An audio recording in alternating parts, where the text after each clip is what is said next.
तक से। और आज हम लोग देखेंगे पुण्य स्मृतियाँ चंद्रमोहन दत्त। सुरेंद्र चंद्र मित्र के द्वारा माँ के सानिध्य में रहने के बाद उनका जो अनुभव है वो हम लोग पिछले सप्ताह समाप्त किए। आज हम लोग आगे देखेंगे चंद्रमोहन दत्त। हम लोग पूर्वी बंगाल के निवासी हैं।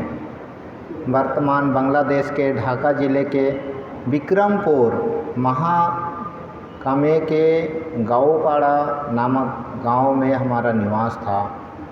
गांव के लगभग सभी परिवार शिक्षित वैद्य जाति के थे। केवल हम ही लोग कायस्थ दत्त परिवार के थे। हमारा संयुक्त परिवार था और अन्य समृद्ध परिवारों की भांति ही हमारा मकान भी आम और कटहल के बगीचे, तालाब तथा कई एकड़ भूमि से घिरा हुआ था। बंगाल के विभाजन के काफ़ी पूर्व ही वह सब पद्म नदी के गर्भ में समा गया। 1910 ईस्वी में नौकरी करने के उद्देश्य से मैं कोलकाता आया। मेरी इच्छा थी कि स्वयं धनोपार्जन करके अपना खर्च चलाऊं। तब मेरी उम्र 30 वर्ष की थी।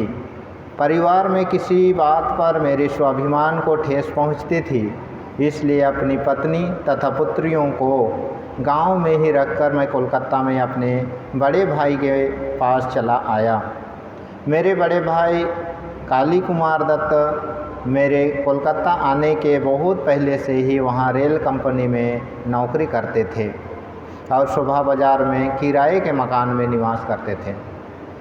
बड़े भाई के पास आने के थोड़े दिनों के अंदर ही मुझे एक भोजनालय में हिसाब लिखने की नौकरी मिल गई।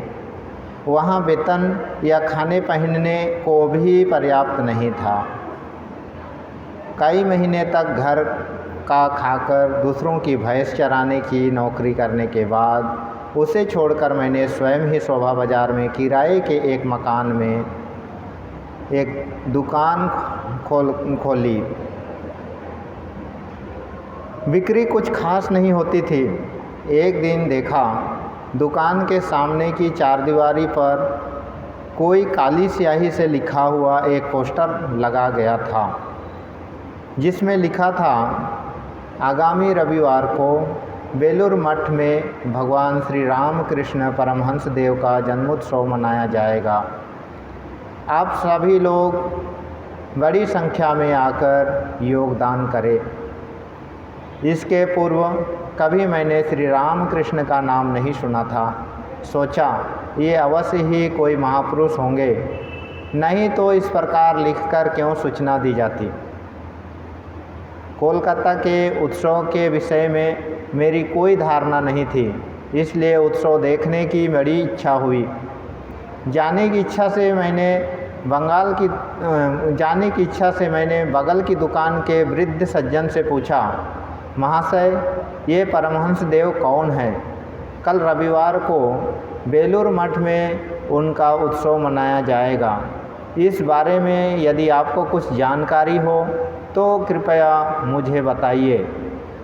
वृद्ध सज्जन ने थोड़ी देर मुझे देखने के बाद कहा, लगता है आपका बहुत आग्रह है। महापुरुषों के विषय में श्रद्धा भक्ति रखना बहुत अच्छा है। हाँ, मैं पहले वर्ष बेलूर मठ गया था।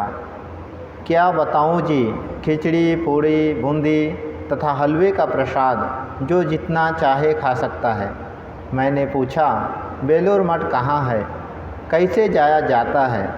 वे सज्जन बोले, अहिरी टोला घाट से सुबह 7 बजे बेलूर के लिए स्टीमर मिलता है। आप उसमें चढ़कर चले जाइए, कोई असुविधा नहीं होगी।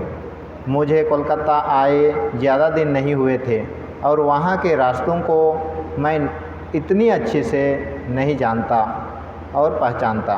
अतः 2 परिचित लड़कों से बोला, कल बेलूर मठ में श्री रामकृष्ण परमहंस देव का उत्सव होगा। उत्सव में प्रसाद की अच्छी व्यवस्था है, मेरे साथ चलोगे? वे दोनों राजी हो गए। परमहंस देव के प्रसाद से भी अधिक मैं परमहंस देव का दर्शन करने को व्याकुल हो उठा। घर वापस न लौटकर 5 पैसे का मुरमुरा बतासा खाकर दुकान के बाहर ही बरामदे में सो गया। परमहंस देव के उत्सव में जाऊंगा, इसी आनंद और उत्तेजना में नींद नहीं आई। किसी प्रकार भी मैं अपने दिमाग से रामकृष्ण नामक परमहंस को हटा नहीं पा रहा था। मेरा दिमाग भांवर की भांति निरंतर चक्कर खा रहा था। तब सोचा कि जब परमहंस देव दिमाग से नहीं जा रहे हैं तो उन्हीं का चिंतन करके क्यों ना रात बिताई जाए। उन्हीं के बारे में सोचते सोचते मुझे नींद आ गई। स्वप्न में देखा मैं एक विशाल मैदान में पहुंच गया हूं। वहां बहुत से लोग एकत्र हैं। तरह तरह के प्रकाशों वाली फुलझड़ियां हैं।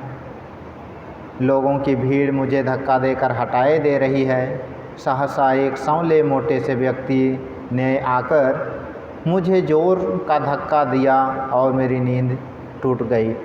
देखा कि पुलिस वाला मुझे धक्का देते हुए कह रहा है, अरे उठ उठ।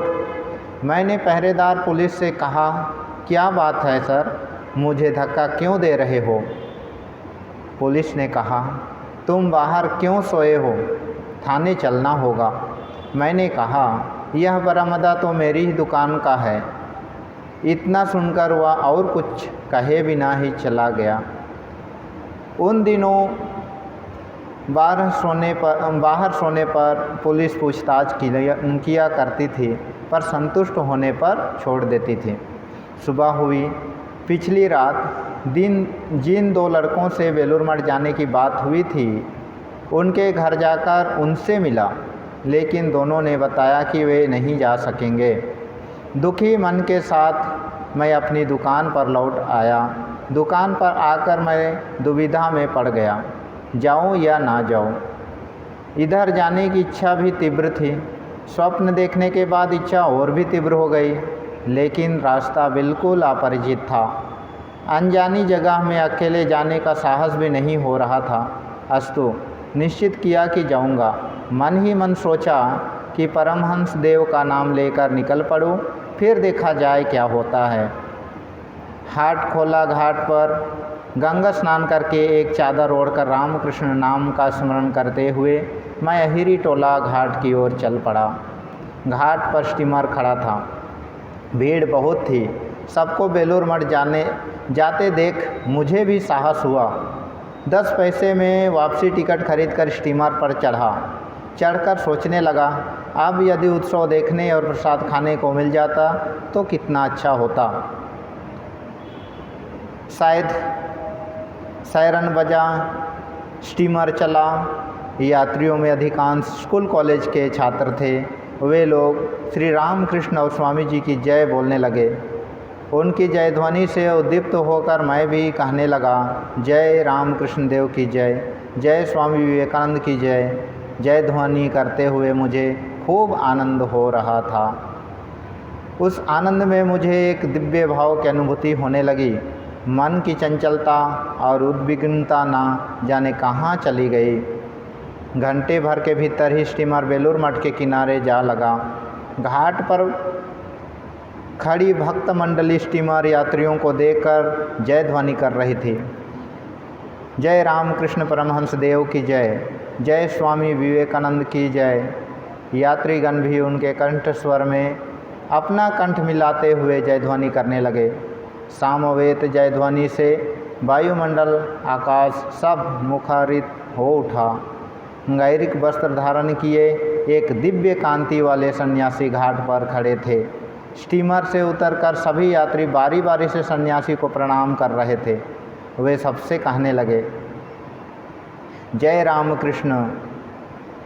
मेरे प्रणाम करने पर भी उन्होंने वही बात कही, जय रामकृष्ण। इसके बाद वे सन्यासी हाथ उठाकर नाचते हुए कहने लगे, जय रामकृष्ण परमहंस देव की जय। हम लोगों ने भी उनके साथ रामकृष्ण नाम की जय ध्वनि की। तभी खोल कर ताल बजाते हुए लोगों का एक दल आया और उन सन्यासी को घेर कर जय ध्वनि करते हुए नाचने लगा। मैं उन दिव्य कांति ज्योतिर्मय सन्यासी की ओर देखता रहा और मेरा मन भक्ति से पूर्ण हो उठा। एक व्यक्ति से पूछने पर पता चला कि ये स्वामी प्रेमानंद है, भगवान श्री रामकृष्ण देव के शिष्य और स्वामी विवेकानंद के गुरु भाई।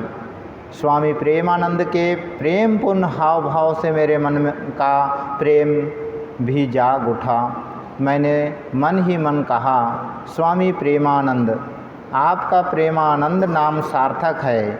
आप मुक्त हस्त से सबको प्रेम बांट रहे हैं। इस प्रेम समुद्र के तरंग में मेरा मन भी गोते खा रहा है। आपके प्रेम समुद्र में अवगाहन करके आज मैं पवित्र हो गया, धन्य हो गया। मैं मंदिर में भगवान श्री रामकृष्ण देव के दर्शन करने चला। रास्ते के एक किनारे एक व्यक्ति फूल और बतासे बेच रहा था। मैंने भी एक पैसे का फूल और बतासा खरीद लिया। पुराने मंदिर में उन चीज़ों को ठाकुर को निवेदित करके मैंने उन्हें प्रणाम किया। मंदिर से बाहर निकलकर घूम घाम कर मैं देखने लगा कि कहाँ क्या हो रहा है। एक दिन के 11 बज गए। पिछली रात मैंने 5 पैसे के मुरमुरे बतासे खाकर पानी पिया था। उसके बाद से अभी तक कुछ खाया नहीं था। इतनी देर तक आनंद में रहने के कारण भूख का ख्याल ही नहीं रह गया था, लेकिन अब जोरों की भूख लग आई थी। पिछली रात वृद्ध सज्जन ने कहा था कि बेलूर मठ में प्रसाद मिलेगा। उसी प्रसाद की खोजबीन करते करते मैंने देखा एक जगह एक युवक सकोरों में प्रसाद बांट रहा है। वहां जाने पर उन्होंने मुझे भी एक सकोरा प्रसाद दिया। उसमें थोड़ी सी खिचड़ी, 2 पूड़ियाँ और हलवा था। इस थोड़े से प्रसाद से मेरी भूख नहीं मिटी। मैं ठहरा पूर्वी बंगाल का आदमी। इधर के लोग की तुलना में मैं थोड़ा अधिक खाता हूँ और कल रात से मेरे पेट में कुछ गया नहीं था। अतः एक सकोरा प्रसाद मेरे लिए तो ऊँट के मुख में जीरा साबित हुआ। इसलिए मैंने एक सकोरा और लिया, लेकिन इससे भी मेरा कुछ नहीं हुआ। अब मैं तीसरा बार सकोरा लेने गया तो एक सन्यासी बोले, महाशय आप कैसे आदमी हैं, 2 बार प्रसाद लेने के बाद फिर आए हैं। प्रसाद केवल आप अकेले के लिए नहीं, बाकी लोगों के लिए भी है। सन्यासी की बात से मैं लज्जित हो गया, अपमान बोध हुआ और पिछली रात के वृद्ध सज्जन पर बड़ा क्रोध भी आया। उन्होंने ही कहा था कि यथेच्छा प्रसाद मिलेगा और इसलिए तो मैं बार बार प्रसाद ले रहा था।